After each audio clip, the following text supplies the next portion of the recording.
Assalamualaikum warahmatullahi wabarakatuh. Alhamdulillah kita bisa berjumpa kembali dengan Ibu Bu Sri dalam mata pelajaran akuntansi keuangan.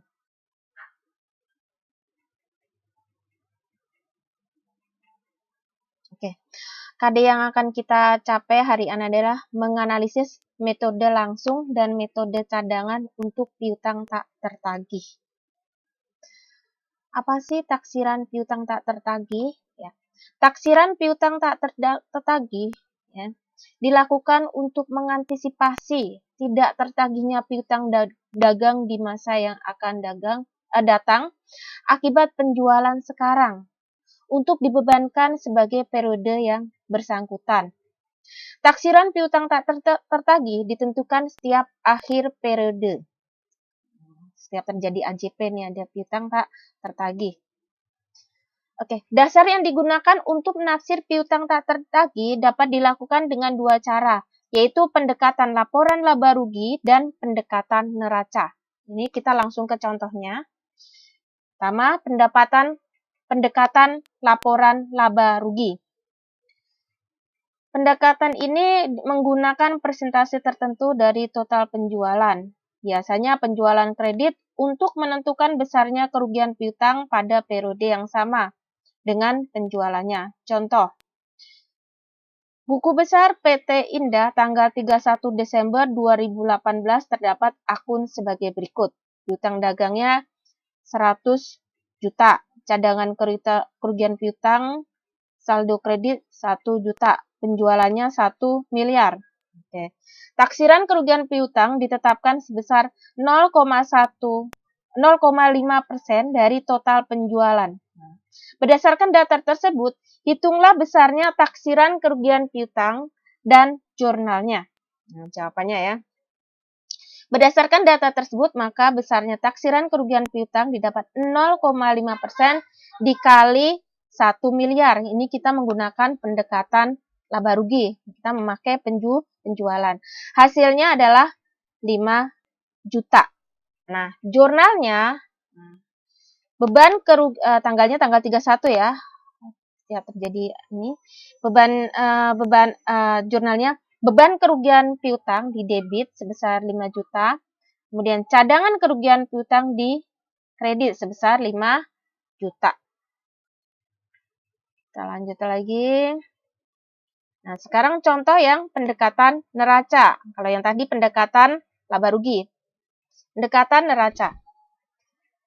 Pendekatan ini menggunakan persentase tertentu dari total piutang atau saldo piutang atau analisis umur piutang untuk menentukan besarnya cadangan kerugian pada periode yang sama dengan piutang. Sedangkan besarnya piutang ditentukan dengan menselisihkan antara saldo cadangan akhir periode. Contohnya, jika cadangan kerugian piutang bersaldo kredit pada buku besar PT Mentari Indah 31 Desember 2008 terdapat akun sebagai berikut. Piutang dagangnya 100 juta. Cadangan kerugian piutangnya saldo kredit 1 juta. Taksiran kerugian piutangnya ditetapkan 2% dari piutang dagang. Berdasarkan data tersebut, hitunglah besarnya taksiran kerugian piutang dan jurnalnya. Nah, jawabannya, ingat ya, kalau pendekatan neraca berarti piutang, kalau pendekatan penjualan tadi, pendekatan laba rugi penjualan. Kita langsung ke jawabannya. Berdasarkan data tersebut, maka besarnya cadangan kerugian piutang dapat dihitung. Taksiran kerugian piutang 2% dikali 100 juta sama dengan 2 juta. Saldo kredit akun cadangan piutang 1 juta. Kerugian piutang yang menjadi beban tahun 2018 2 juta dikurangi dengan tadi saldo kreditnya sebesar 1 juta. Hasilnya 1 juta. Jurnalnya beban kerugian piutang di debit sebesar 1 juta dan cadangan kerugian piutang di kredit sebesar 1 juta. Oke, nah jika cadangan kerugian piutangnya di debit, bagaimana kalau jika cadangan kerugian piutangnya di debit? Oke, contohnya sama ya, pada buku besar Mentari Indah pada 31 Desember terdapat akun sebagai berikut. Piutang dagang 100 juta. Cadangan kerugian piutang saldo debit 1 juta. Taksiran kerugian piutang ditetapkan 2% dari saldo piutang. Berdasarkan data tersebut, hitunglah besarnya taksiran kerugian piutang dan jurnalnya. Nah, jawabannya taksiran kerugian piutang 2% dikali 100 miliar. Ini sama dengan 2 juta. Nah, di sini saldo debit. Kalau yang tadi saldo kredit. Kalau saldo debit berarti ditambah, ya kan? Saldo debitnya 1 juta.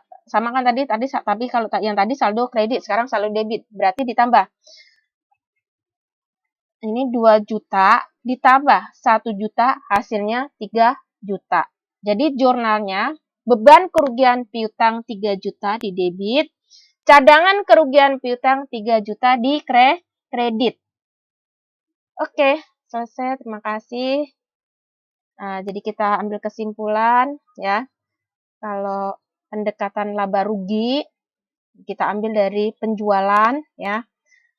Dan jika pendekatan neraca kita ambil dari piutang dagang.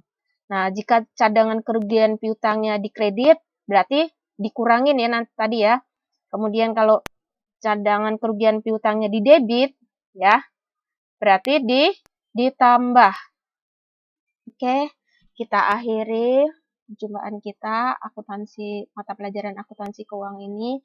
Semoga bermanfaat untuk kita semua dan semoga paham ya. Jika ada yang mau ditanyakan, silahkan ditanyakan. Mungkin bisa langsung menghubungi Ibu di nomor WA Ibu atau mungkin di chat classroom ya.